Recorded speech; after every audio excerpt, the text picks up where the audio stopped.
Hello everyone, তোমরা সবাই কেমন আছো? আশা করি সকলে ভালো আছো আর আমিও খুব ভালো আছি। তো দেখো, আজকে আমি আবার একটা আমার মেকআপের কাজ নিয়ে তোমাদের সামনে চলে এসেছি। তো এই কাজটা আমি অনেক দিন আগেই করেছিলাম আর এটা আগে থেকেই বলে রাখছি, এটা আমার ফেসবুকে রিআপলোডিং ভিডিও, কারণ ফেসবুকের বিভিন্ন ইস্যুর জন্য আমি ভিডিওগুলো রিমুভ করে নিয়েছিলাম। তো যাই হোক, এখন আবার তোমাদের সঙ্গে শেয়ার করেছি। তো আমি এই ভিডিওর কোনো মেকআপ ক্লিপস নিতে পারিনি, নর্মালি ভিডিওটা করে তারপরে তোমাদের সঙ্গে পোস্ট করছি।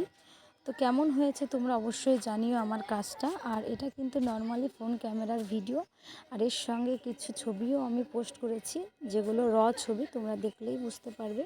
তো আমার কাজটা কেমন হয়েছে অবশ্যই জানিও। আর বন্ধুরা, এই ভিডিওর মাধ্যমে একটা কথা তোমাদের সঙ্গে শেয়ার করি। আমাদের চারিপাশে অনেক আত্মীয় স্বজন, বন্ধু বান্ধব, আপনজন আছে আমাদের।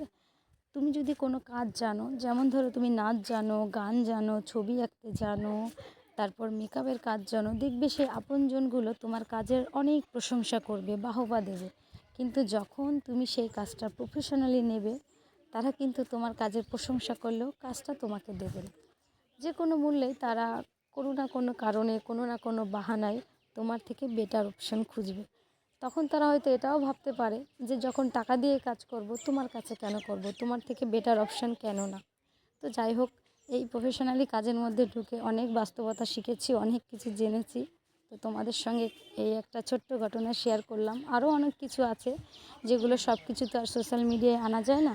তো যাই হোক বন্ধুরা, আমার এই কাজটা কেমন লাগলো তোমরা অবশ্যই জানিও। আর যদি তোমাদের কারো আমার কাজ ভালো লাগে, তোমাদের স্পেশাল দিনে যদি তোমরা আমার হাতে সাজতে চাও, তোমাদের দিনটা আরও স্পেশাল করতে চাও, তাহলে অবশ্যই আমাকে বুক করতে পারো। তার জন্য আমাকে SMS বা কন্ট্যাক্ট করে নিতে পারো। আমি লোকেশানে গিয়ে কাজ করে থাকি। আবারও বলছি বন্ধুরা, আমার কাজটা ভালো লাগলে অবশ্যই লাইক কমেন্ট করে দিও। তো আজকের ভিডিওটা এই পর্যন্তই। ভালো লাগলে ভিডিওটা শেয়ার করে দিও।